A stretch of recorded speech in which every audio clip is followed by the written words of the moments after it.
Hello दोस्तों, कैसे हैं आप सब। आशा करती हूँ ठीक ही होंगे और जीवन का आनंद ले रहे होंगे।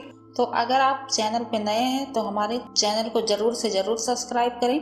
तो चलिए कहानी को शुरू करते हैं। ये कहानी है एक गरीब पिता और उसकी बेटी की। एक बार वह गरीब पिता अपनी बेटी को उसके स्कूल से लेकर आया और उसे एक महंगे होटल में लेकर गया। उस व्यक्ति ने फटे पुराने कपड़े पहने हुए थे और उसकी बेटी स्कूल की ड्रेस में थी। और जब वो दोनों होटल के अंदर पहुंचे तो वेटर ने पूछा, सर आप क्या खाना पसंद करेंगे, आप अपना ऑर्डर बता दीजिए। तब उस व्यक्ति ने कहा कि आप मेरी बेटी के लिए एक प्लेट पाव भाजी लेकर आ जाइए। बस तभी वेटर ने कहा कि सर आप कुछ नहीं लेंगे, आपके लिए भी कुछ लेकर आऊं।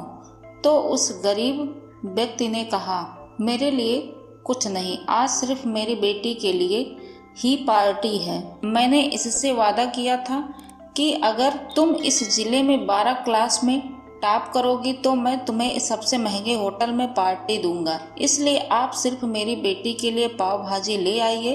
वेटर ये बात सुनते ही दौड़कर अपने मालिक के पास गया और बोला कि सर आपसे एक छोटी सी रिक्वेस्ट है कि आप मेरी सैलरी से पैसे काट लेना, लेकिन आज मैं चाहता हूँ कि उस बच्ची के साथ उसके पिता को भी एक प्लेट पाव भाजी खिलाया जाए, क्योंकि उस बच्ची ने पूरे जिले में 10वीं क्लास में टॉप किया है।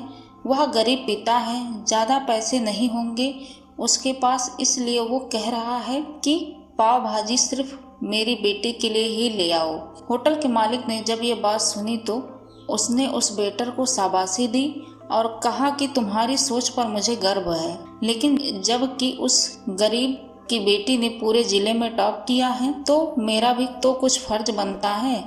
फिर उस होटल के मालिक ने मुस्कुराते हुए कहा कि उसकी बेटी के साथ साथ उसके पिता के लिए भी पाव भाजी लेकर जाओ और 4 से 5 पाव भाजी उन्हें पैक करके दे दो और उनके लिए 2 से 3 किलो मिठाई भी लेकर जाओ और उससे कहना कि ये होटल की तरफ से है, उससे कोई भी पैसा मत लेना, क्योंकि ऐसा खुशी का मौका बार बार नहीं आता। मालिक की बात सुनकर वेटर को बड़ी खुशी मिली, लेकिन जब वेटर उनके खाने के लिए 2 प्लेट पाव भाजी लेकर गया तो वह गरीब व्यक्ति चौंक गया और घबराते हुए बोला कि बेटा मैंने तो एक ही प्लेट पाव भाजी मंगवाई थी, मेरे पास पैसे नहीं है। बेटा तभी वेटर बोला, अरे सर आप चिंता मत कीजिए, यह पार्टी होटल की तरफ से है, आपकी बेटी ने टॉप किया है तो वो हमारे भी तो बहन हुई ना, आखिर वो एक दिन हमारे ज़िले का नाम ज़रूर रोशन करेगी।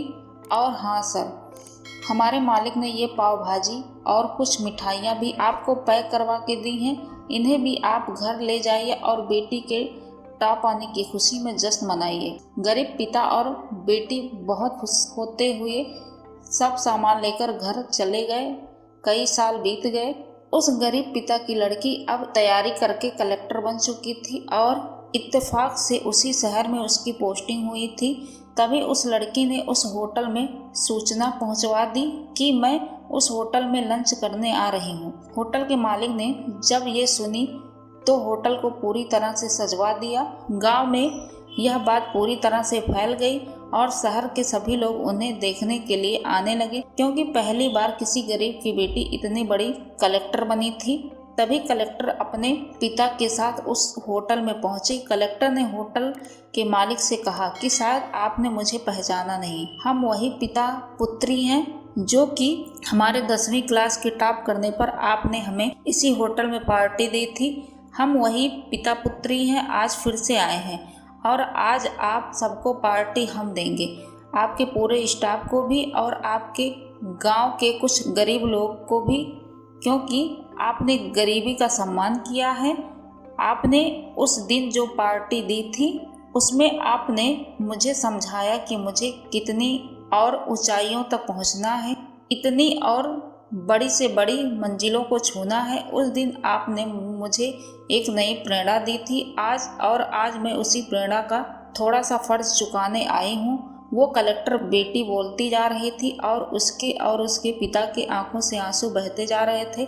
कलेक्टर बोली कि कई लोग तो गरीबों को अपने होटल में अंदर घुसने भी नहीं देते, मगर आपने तो हम गरीब पिता पुत्र का इतना सम्मान किया। आपकी ही तरह पूरी दुनिया हो जाए तो कितना महान हो जाएगा हमारा देश। तभी वो होटल का मालिक उस कलेक्टर मैडम को रुमाल देते हुए कहता है कि बस मुझे और शर्मिंदा मत कीजिए, ये सब तो हम सबका फर्ज है और होना भी चाहिए। किसी की खुशी में खुश हो जाने से या किसी की मदद कर देने से हमारे पास कम नहीं होता बल्कि बढ़ता ही है। और मैडम, दाने दाने पर खाने वाले का नाम लिखा होता है।